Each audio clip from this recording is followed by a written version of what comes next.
Hello, my friends. Good evening. So it's 27th of November 2024. It's 9 o'clock here in Ireland. I hope you are okay. And we are here once more. And today's topic is, for what reason do we suffer? What is the purpose of suffering? Let's understand what's the cause root of the suffering, what's our role, what do we need to do, how to avoid it. So let's understand the role of suffering. And as usual, I do have Charles back this week. Thank God he's here with us. So good evening, Miss Gibbons. How are you, my dear?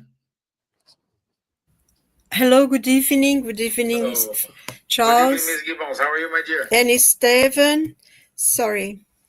It's really nice to see you both today and discuss a subject an interesting subject to discuss.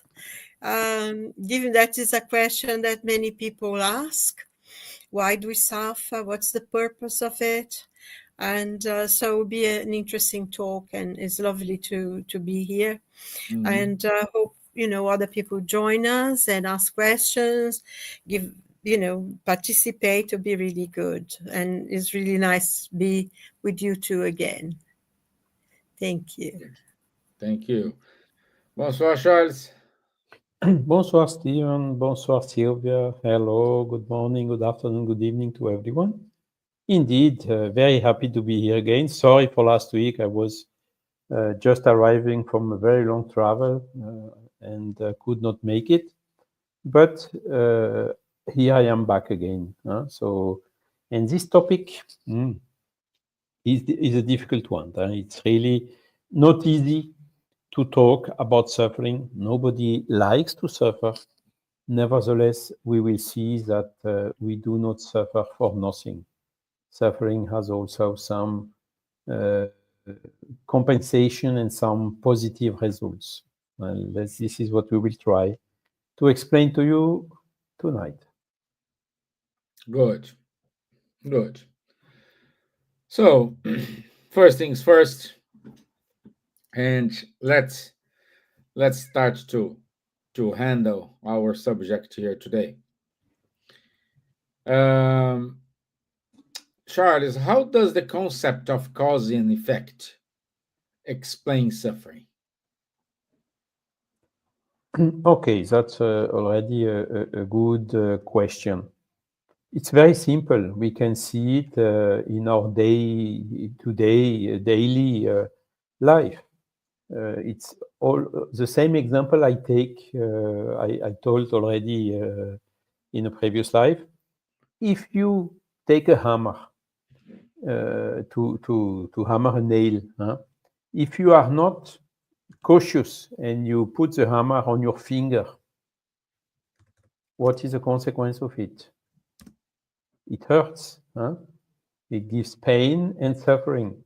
So this is the law of cause and effect. The cause is we use the hammer without being cautious, without not paying attention enough, and we have done something who is causing suffering. So why is it suffering? The pain inclusive is something which is beneficial. Imagine now you have a hot plate somewhere in your kitchen or wherever. When you put your hand on this plate, what happens? It's hot. It's giving you immediate pain, isn't it? What do? You remove your hands immediately because of the pain. So you see, the pain is here to warn you, be careful, there is a danger for you. Imagine there would not be pain. You would maybe burn much more seriously your hand or your fingers. The time needed to be aware that you had your hand on a hot plate. Thanks to the suffering, you remove it immediately, and of course it will be a little bit burnt, but much less than if you would not have this warning. So the law of cause and effect is very clear. These are the law of nature. If you do something which harms your physical body, which how to say acts on the sensation part of our body, this generates these electrical currents which go to our brain and which warns us about the pain. So this is a mechanism which is very well known, and it is the law of cause and effect. And this is how we are learning, because if you put your finger on a hot plate, even you tell to your child, don't put your hand there because it's hot, it's warm. What will happen? One day or the other, your child will put the hand on the plate, even you have warned him it. But once your child has done it by accident, hopefully not too seriously, then it is a key for your child to understand that really that is the reason, the cause and the effect, that the child does not have always enough maturity in order to make this type of reasoning, but it will understand not to touch the plate. And the same is with the animals. The animals have the same type of reaction. It is through these trials, through these mistakes, and through these examples of law of cause and effect, that basically we are learning what is harmful and what is good for us. So it is one first introduction for enabling us to see the pain not only negatively, but also the positive aspect of it. Okay, fair play. Yeah, the cause and effect are with it is with us all the time. If you like or you don't like, it's here. It's here. And Miss Gibbons,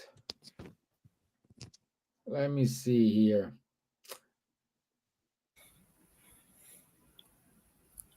Can suffer be seen as an opportunity for growth rather than punishment? Oh, absolutely. I mean, that's how Spiritism sees it, isn't it? It is an opportunity for growth. It depends also, I mean, on the way you would receive it. Obviously, we all go through that.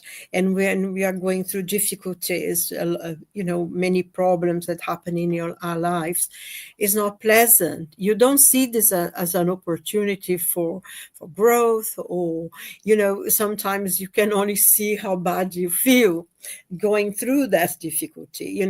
It can be 100 things, living a life in the world, and loss of a loved one, loss of relationship, a question of a job, relationships sometimes with people that you're friends with and get into trouble.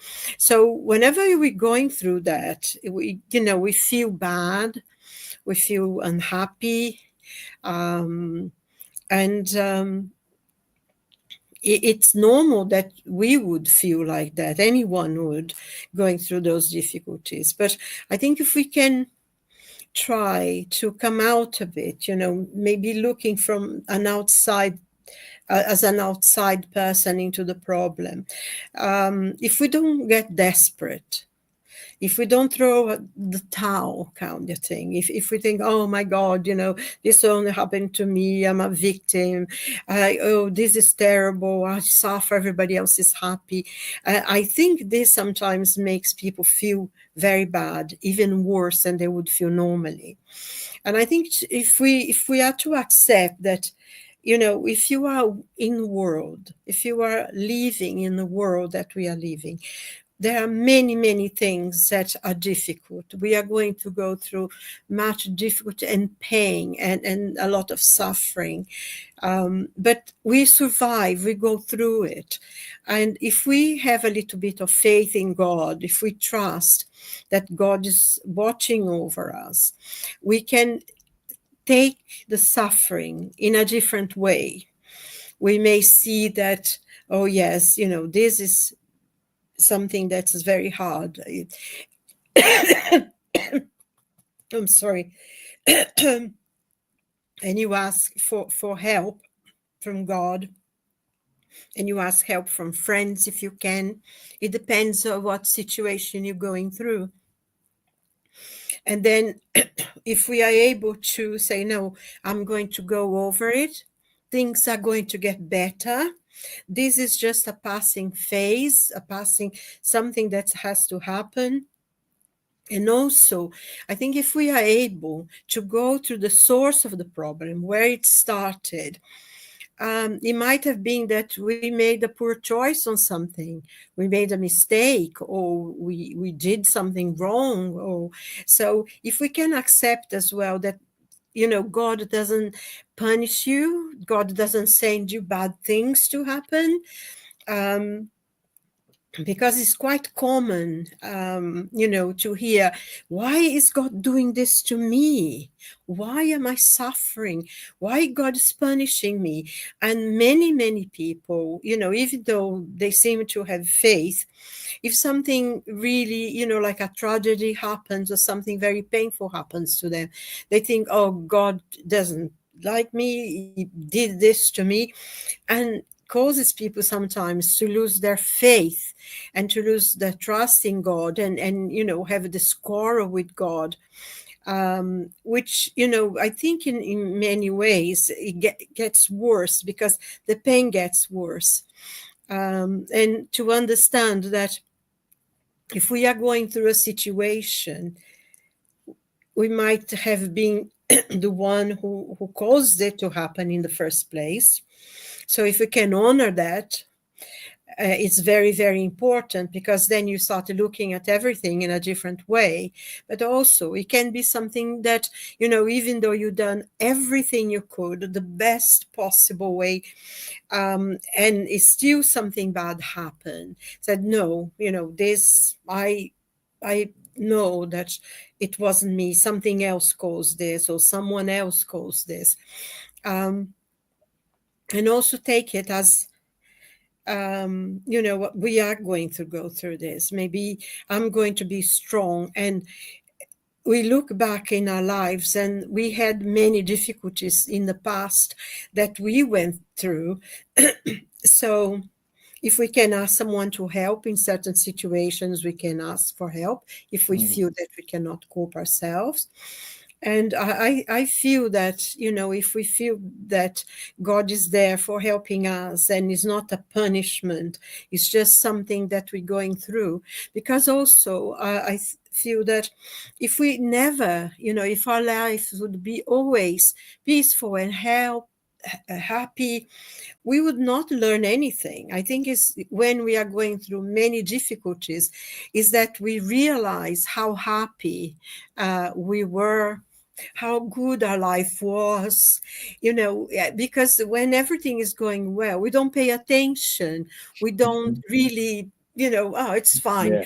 Take it for granted, everything, and sometimes it's really, it's when something happens that really makes you think.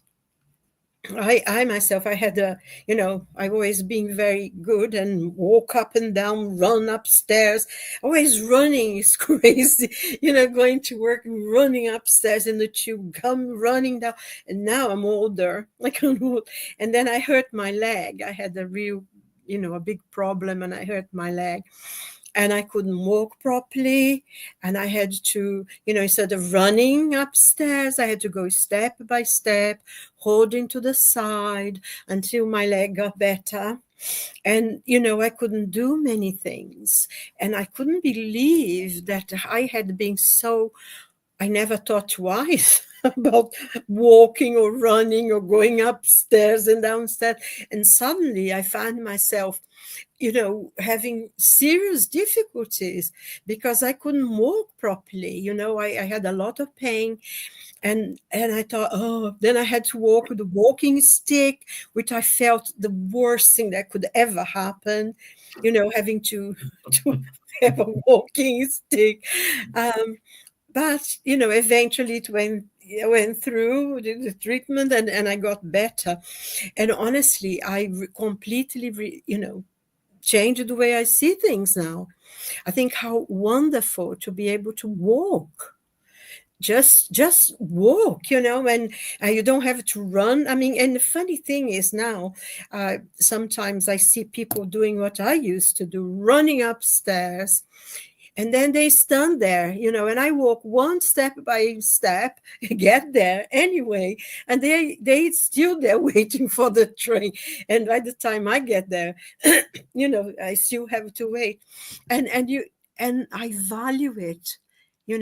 I think if I hadn't had that experience, I would never really feel that, you don't feel that you were blessed. And I think sometimes experiences come through because we need to learn something from them. So if we are able to see that there is no one to blame, that's not throwing out blaming in other people because it's their fault. They did this, they did that, and they are doing this to me. Nobody does anything to us if we don't accept it. It's like a gift that you can refuse to receive. And if we learn to take responsibility for our own things, because sometimes we make the wrong choices and something happened, if we can take that, no, I made a mistake. I am going to do better, and I'm going to overcome, and I'm going to be better. Things always must pass, and they will. The very well-known English writer, Aldous Huxley, wonderful. He wrote a paper, don't remember exactly when, but he said that 10% of our suffering, it's part of the human condition. We are alive, we are here, and being human, alive in the world, there are things that we go through and makes us suffer. 10% of it is human condition, is what we have to go through, all of us. But 90% of our problems we create ourselves, and it's interesting because when he says we create a problem, is exactly what Spiritism says. Selfishness, envy, jealousy, or pride. All these things makes us suffer because we always look at the other people. Oh, so and so is happy. We don't know. We always think that somebody else is having a wonderful life, but you don't know, they might not tell you. And, there is this expression, the grass is always greener on the other side, isn't it? Because we're not living there. I think, even ourselves, sometimes you don't tell people everything that is going on in your life, everything that you're going through. You go out, you ask people, how are you? I'm fine, I'm good. When we try to be the best thing and be happy, and unless someone is very close, is a very close friend, you tell them, otherwise you don't. And people may think, oh, so-and-so is so happy, they have such an easy life, because they don't know what we go through. And I think it's the same thing for the other people. And also, I mean, I know that having money it helps a lot. Many difficulties that we have, money helps. But, it doesn't make any difference, because sometimes people have a lot of money and they still go through a lot of pain and a lot of difficulty. So I think we should never, ever envy anybody else's life, because each one has their own mission, their own path to follow. And try to be philosophical and saying, what this can help me? What this illness can help me? What this problem I'm going through now can help me? What can I do to make it better? And there is that very interesting expression, what doesn't kill you make you stronger. I Yeah. think it's Nietzsche in his book At Homo, he quotes that, what doesn't kill you make you stronger. And I think that's the true thing, because we survive. And how many times we look back into our lives and you think, did I do that? I was able to overcome that. Oh my God, how wonderful. I think all of us have this moment that we look back into our own lives and we are quite surprised that we are able to overcome something quite painful, quite difficult. So I don't know Yeah, if I this answer your question. I uh, babble on and on for a long time, but yeah, I yeah. think that's how I feel about it. No, it is. It was true. Yes. Good, good, good mentions. I just think like um we we always tend to blame someone for everything, and we don't recognize our faults. We don't do a kind of self-criticism, and when we don't do it, we think it's the other. That's why it's easy to blame. Oh, I'm doing this because that. I'm doing this all because God is punishing me. So, as we said here zillion times, there is no such punishment. It's the hammer from Charles, you know. But anyway, and this is a good one, Charles. This is a good one. Uh, and this is very well known among the spiritists. I am suffering because I was a very bad person in the past life.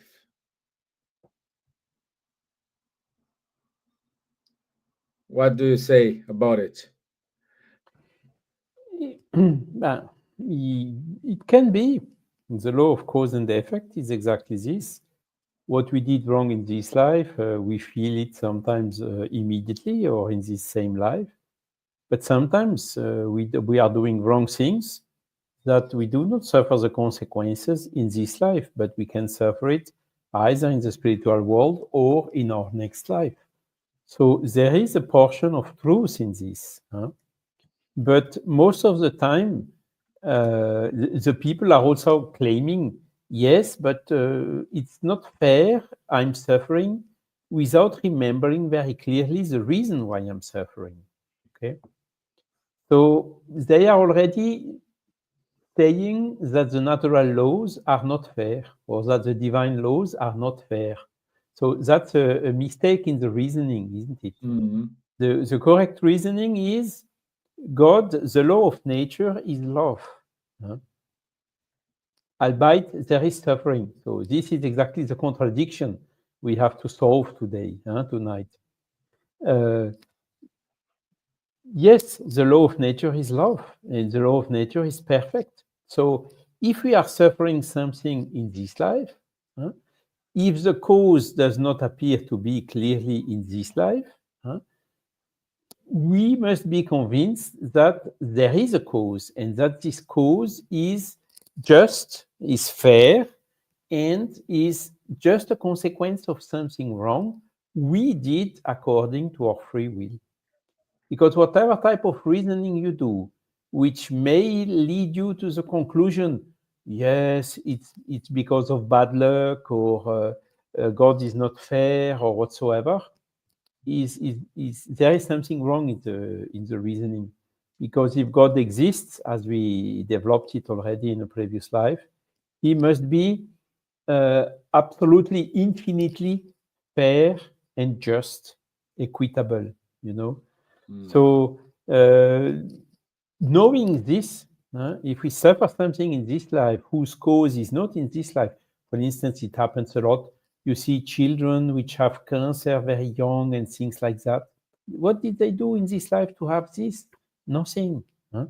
But there is a cause for this. They didn't do anything wrong in this life, maybe. But what did they do in the previous life? Huh? They do not have Yes. this type of things just like this. Huh? It is according to a natural law, which is infinitely just and fair. Okay, so this is what you really have to keep in mind. Huh?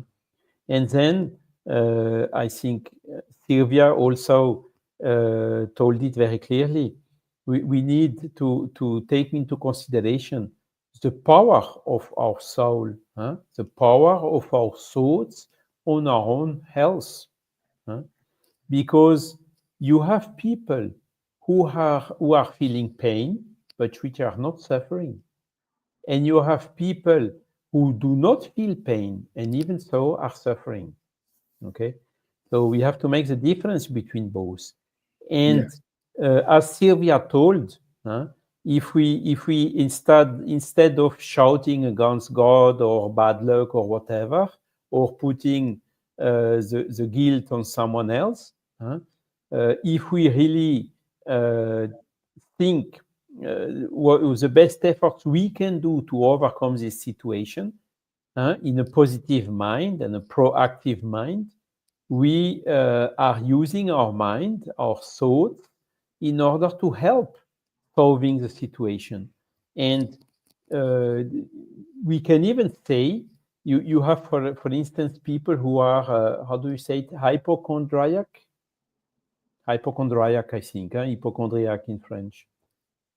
People, yes, Silvia? Hypochondriac. Hypochondriac. Okay. Hypochondriac. Okay. So people, they have no pain, but they are suffering. They are inventing pain. And through their thoughts, they, after a certain time, really feel pain. Huh? You can have also the opposite. You can have a pain, but through the power of your thought, you are reducing this pain or reducing the duration of the pain and eliminating even the suffering. Huh? And I tried to do this exercise in some difficult moments of my life, some planned surgeries and so on, when you come out of the surgery, when you are bound everywhere, with all this uh, perfusion with blood and with drains and with another one, I mean, with the apparatus to measure your heart pulsations, the other apparatus to measure your blood pressure. You are completely in a bed like this. You cannot move. You are completely. My thought was, yes, I'm in the hands of God. And the time when you start thinking like this, you enter in a kind of a positive, virtuous circle. The time goes so quickly. All of a sudden, they remove one of the stuff, then another of the stuff, and each of these steps is a kind of a victory. And because it's also painful when they give you remedy for and so on for a painkiller, but after a certain time you even so feel it. And then a couple of days later, when you think about that, yes, I did it. It was a victory.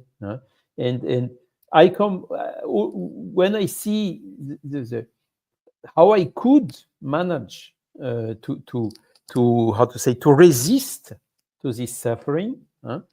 I consider those days as the nicest days in my life. So you see, it seems also contradictory, but it's like that. It's the way you embrace the problem, the ways you face it. Not putting it aside or blaming or shouting or crying or putting the blame on someone else. No, let's take our responsibility, thinking and being sure that what we are suffering is here in order to help us, to foster our growth, to give us more strength, and to help us in our evolution. Evolution that we know, the suffering is still part of the incarnation here on earth. you have elevated spirit. The most elevated spirit who came here on the earth suffered as well, like Jesus, like Socrates, like you can have a lot of names. Gandhi was shout, and it is a characteristic even of these big souls who gave these big examples to go through these difficulties and to come out of it out of them as a winner. Without suffering, they would not have been so grand, so great as they are, thanks to this. So this is how we should face the things. As an opportunity, as something which is just, fair, and as an opportunity to be stronger and to grow. Yeah, and the point I'm saying, my sarcasm behind my question, it's because spiritists, let's say spiritists, but um, like to say, oh, I'm suffering because I did something in my past life that's caused me problems now. But the problem is not the past. The problem is the present. How they are, how they treat the others. Are they spiritists just while they are in the spirit center?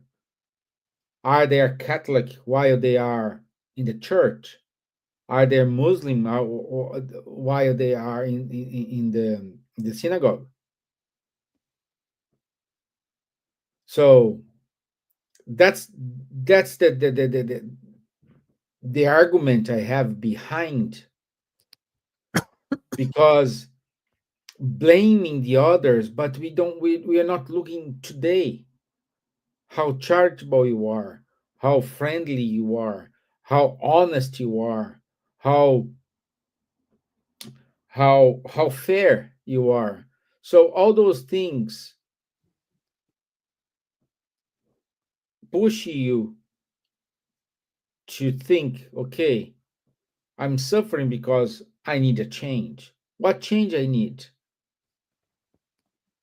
And most of the times we just give value to something when we lose it.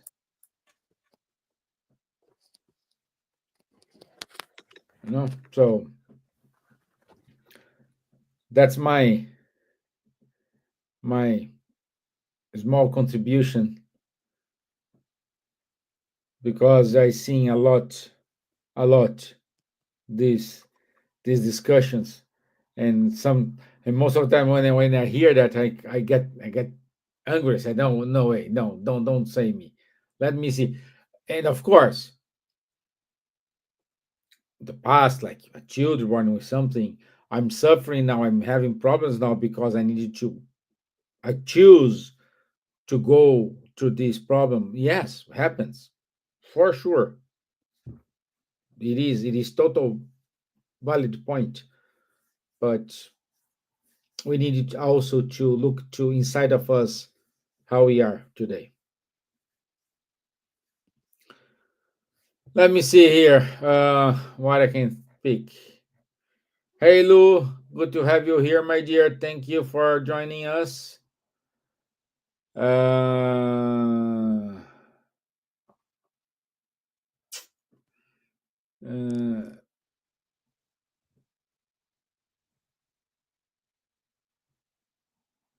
this is a good one.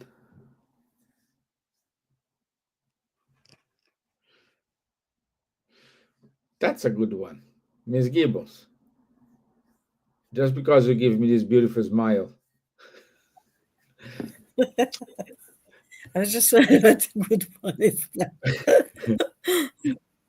Why do Spiritism teachings differentiate between individual suffering, personal karma, and collective suffering, group or social karma? Well, I think I like Charles started his explanation before. There are things that we are living through, the suffering that we go through, because of the law cause and effect. In the past, we did things that hurt other people, and we have to go through that. I think one point that we must not forget, which is extremely important, is something that Spiritism really teaches us, is that we have free will. Sometimes it may not appear to us, we may not feel it, but when we are in the spiritual world, and sometimes looking back in the actions, in the lives that we had before, we decide that we want to learn new lessons. So sometimes many of the difficulties and the suffering that sometimes we go through, we actually asked for it. And I think we forget, we forget, and we start blaming God, oh, God did this to me. But many times we ask to go through certain experiences. And I think another point as well that I always feel it is important to understand is that it might be that, you have cleared all the bad things you've done.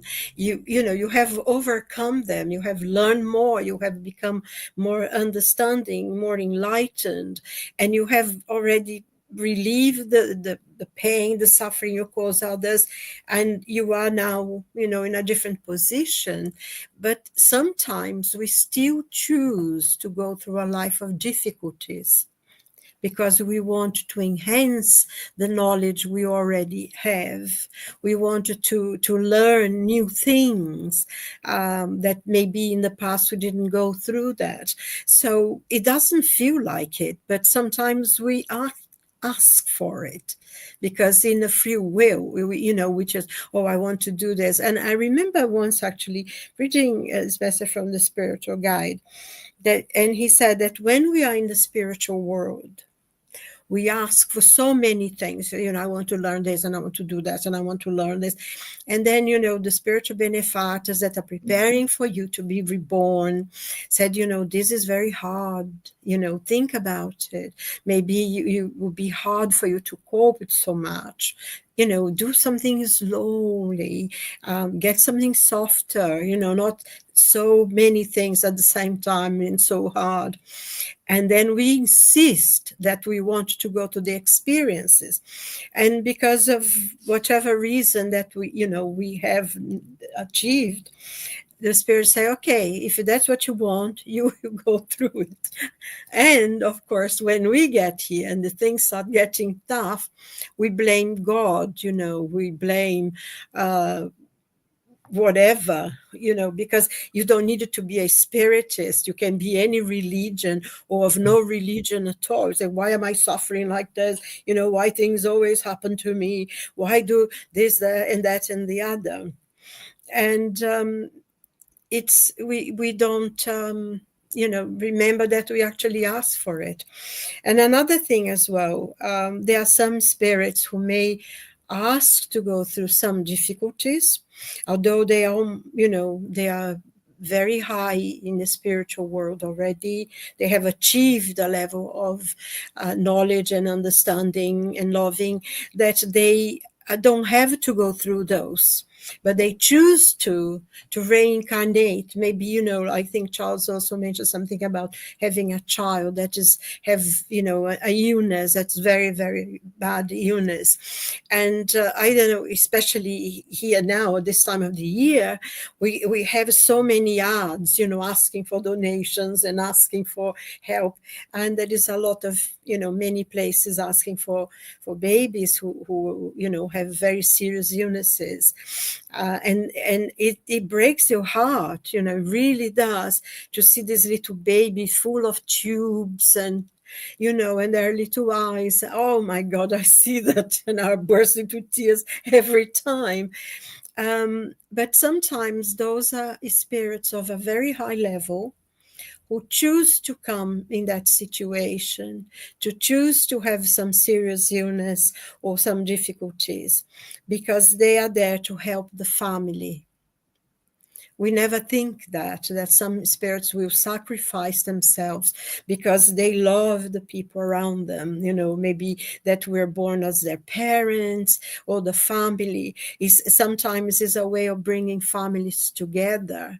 People who maybe in the spiritual world or in the past were sort of didn't like each other, were sort of enemies, and this spirit will come into the body of this child, and we'll have to go through these illnesses and things, so that the parents can come together, can learn to love, can learn to have empathy, can learn to forgive one another.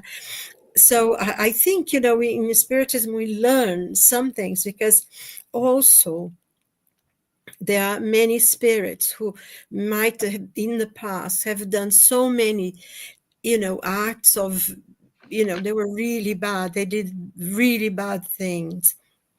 And then they're going to, they created a lot of enemies in the spiritual world and in the physical world. And they are born in a situation in which they're very ill. They may be mentally handicapped. They can't talk. They can't move. They can't express themselves. It's almost like they are buried inside their body, but their mind works. They understand it. And usually when we see a child in that situation, oh my God, look what God did, it's horrible, God punishing, it's a karma, is punishing. And we don't understand that can be a blessing for that spirit.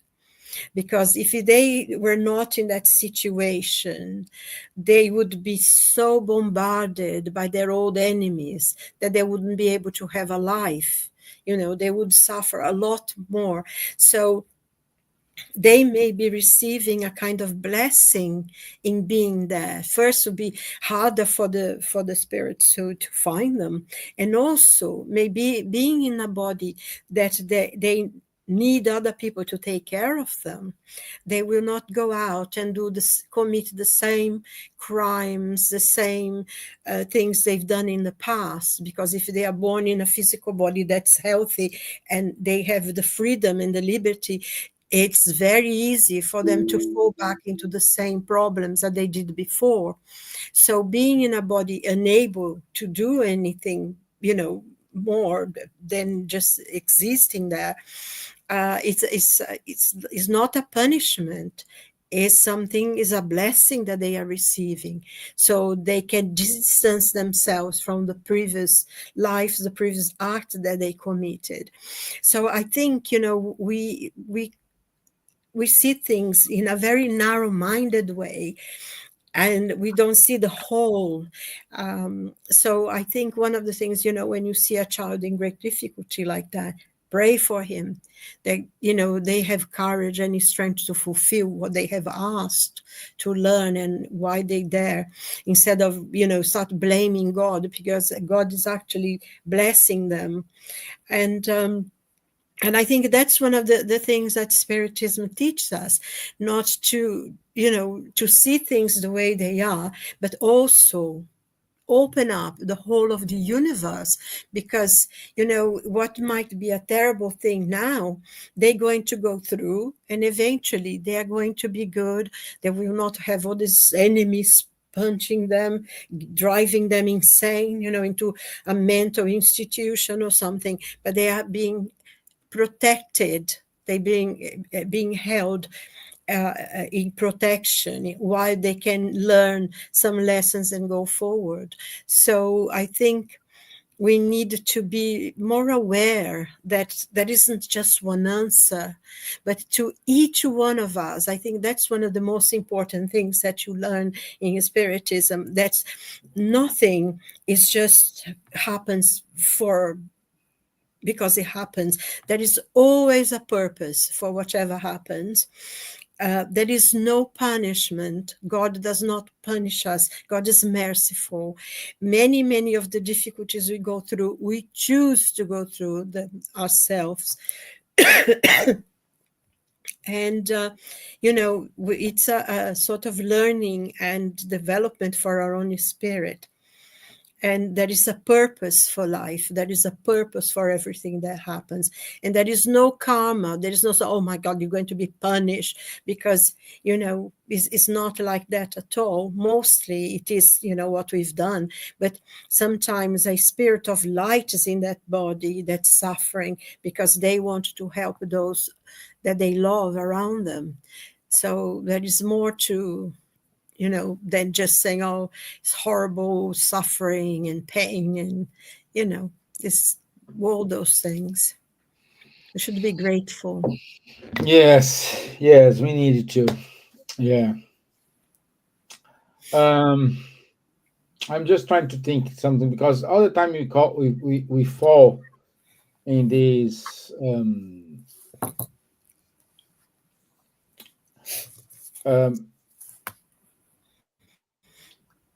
Charles, for example, how does Spiritism explain the paradox of suffering as a potential pathway to true happiness or inner peace? Yes, it's also a good question. And I was looking to Léon Denis in the problem of the being and the destiny. He has one full section about suffering, and he is exactly showing the point of view of the Spiritist body of knowledge, comparing with the point of view of the materialists or the atheists, for instance. Mm-hmm. What do you say to someone who is suffering?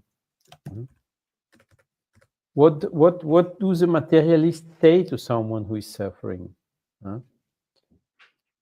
Not a lot. They will have they cannot solve the problems. They cannot find an explanation to it. But with a Spiritist body of knowledge point of view, it's different, because we know we have a soul, we know we had past lives, we know the law of cause and effect, we know that we need to go through some difficulties in order to progress and to learn and to grow and to acquire more strength and so on. So it's a dynamic vision, a vision which is oriented to the future, And interestingly, when you look to the gospel, what did Jesus say? He said, "Blessed are the afflicted, blessed the one who are suffering because of me," and so on. So he was already showing this vision of the future, because when we do a mistake, we do something wrong. There are several phases that we naturally go through. It's even us that are asking for it, as Silvia told it correctly. We ask it most of the time to have some difficulties and even some suffering in our present life with decisions that we make before incarnating, because we know this will exactly help us to grow, foster our growth, our evolution, the rising of our soul. So we know Kardec is even putting a statement saying the people who are really suffering a lot in their life, it is a sign that it is one of their last suffering. It is a sign that they are coming to a new phase where they will not need to suffer anymore as they are suffering today. So all the indicators and the coming and the observations and the what we get as information from the spirits themselves. You had spirits who had a whole life of suffering, and once they return to the spiritual world, they come to us and say, "Blessed are this suffering because now I'm completely free. I'm blessed. I passed. I did it. I went through it. I will not need to go through it again." They come and confirm the benefit they pushed out of these difficulties and of this affliction and of this suffering. So this is exactly the vision of the Spiritist body of knowledge. You may be condemned in this life. You maybe have a an illness that has no cure anymore. Huh? But okay, you will have next life. You will have other life. The life continues. The death does not exist. Look how you see the things under a different angle and much more positively, huh? Thanks to all this knowledge, compared with the people who are putting the blind, huh? And saying that our life is just limited between birth and death, huh? Which is a very, very narrow vision and which cannot solve this question, which cannot give a proper answer to these people who are suffering today. At the opposite of the spiritual point of view, which has much stronger arguments in order to explain and to bring consolation to all these people who are suffering, which are a lot on our earth. Makes sense. Well done. Thank you for explaining very well. It's in a concise way. Yeah, yeah. So, any final remarks? Something we have not touched and you like to say, because we only have 8 minutes. So, any anything you like to add, Silvia, Charles?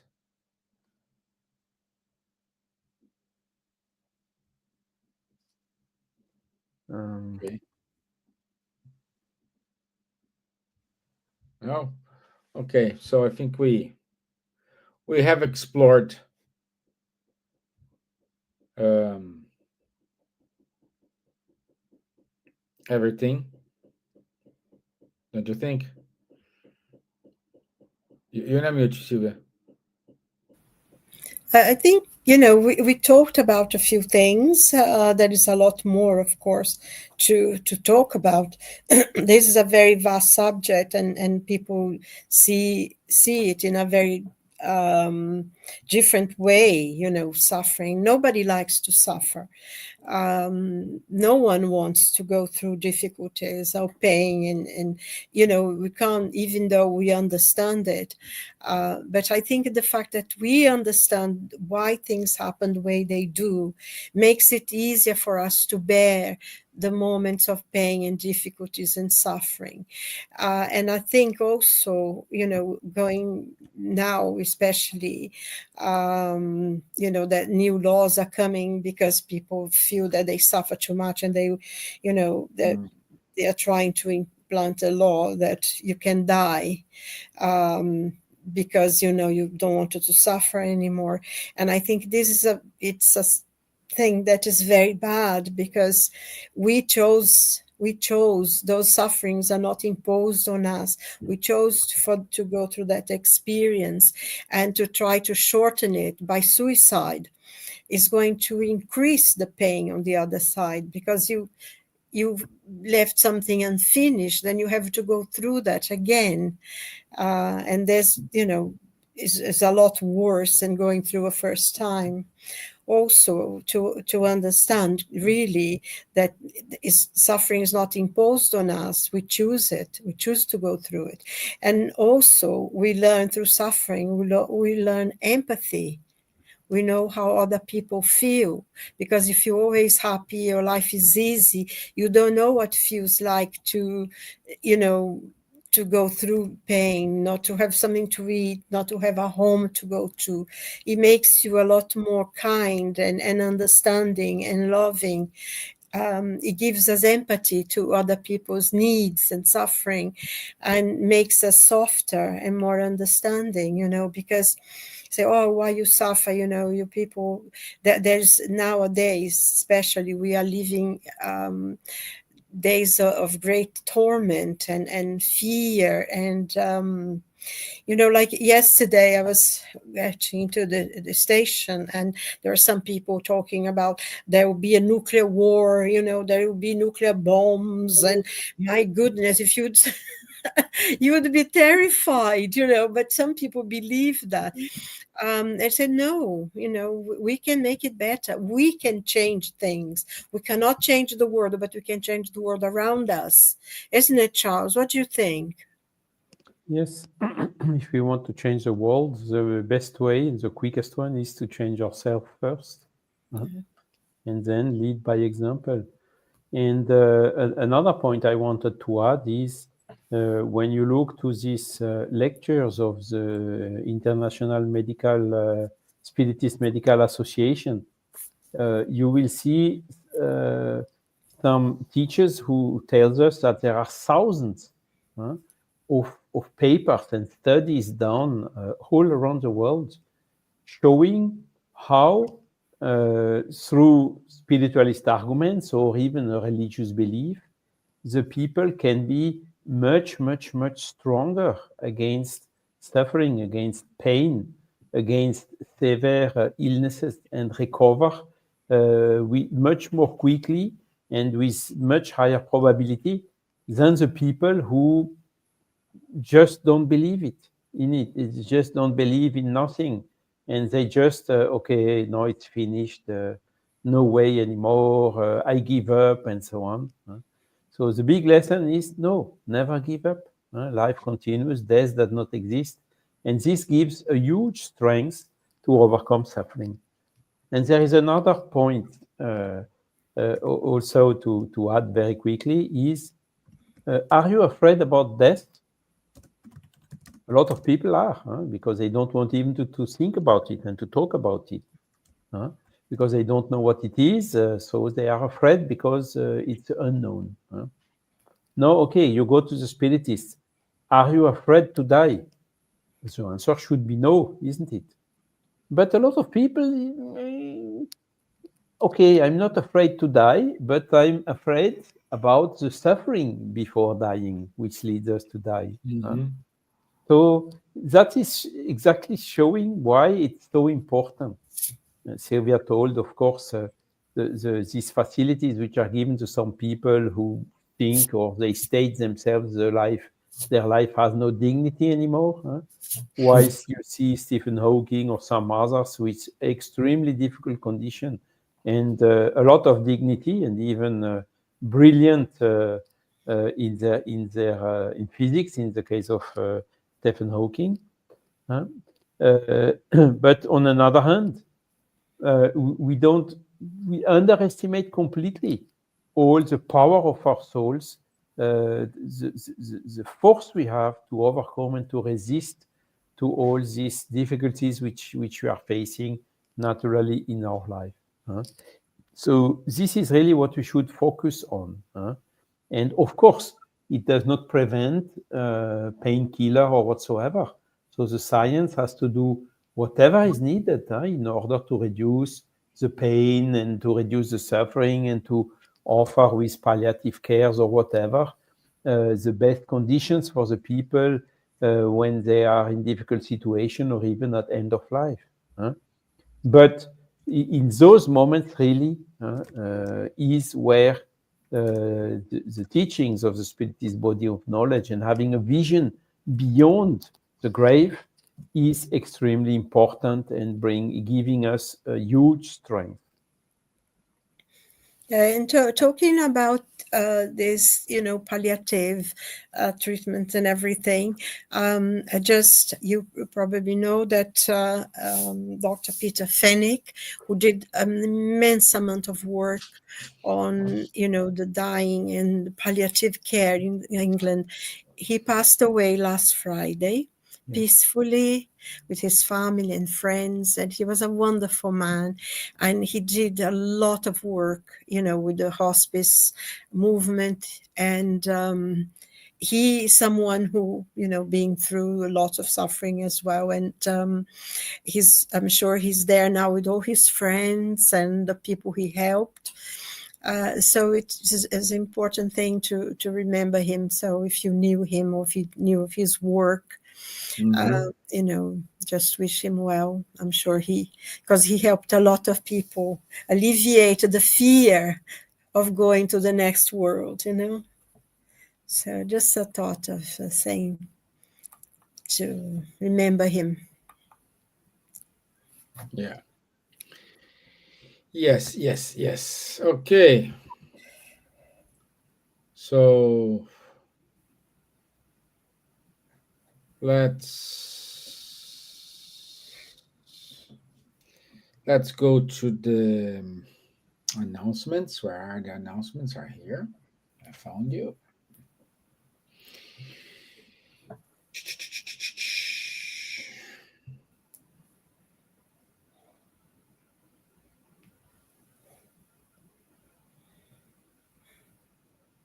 Okay. So oh, Oh, this is Hmm. let's So go on being through yeah, that. yeah. So next year, 4th of December, next Wednesday, communication, understanding messages from the beyond. I think you are not showing the right screen. Well, I have this the right one here. One second. You're showing something that's gone past. Yeah.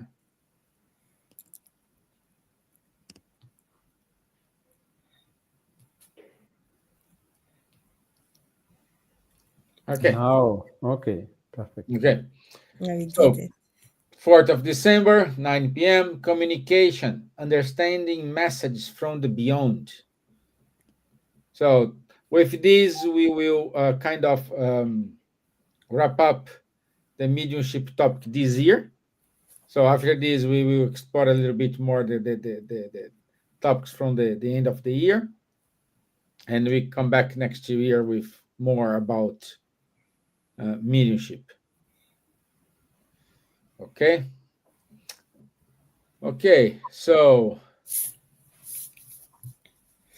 our first European Spiritist Congress in Switzerland, 29th and 30th of March. So good to announce that. The Spiritist Magazine, and keep listening Cardiac Radio. That's it. So thank you everybody. Thank you very much for your time. Thank you for joining us. And stay in touch. Thank you, Charles. Thank you, Silvia, for your help. Thank you all. So, God bless. God, thank you. Yes, good night. Thank you very much, and God bless, and keep safe. Take care of yourselves out there. Okay, thank you. Thank you. Bye-bye. Bye. Thank you, Lou. Thank you for joining us, Lou. Thank you. Bye-bye. Thank you, Perrine. Thank you, my dear.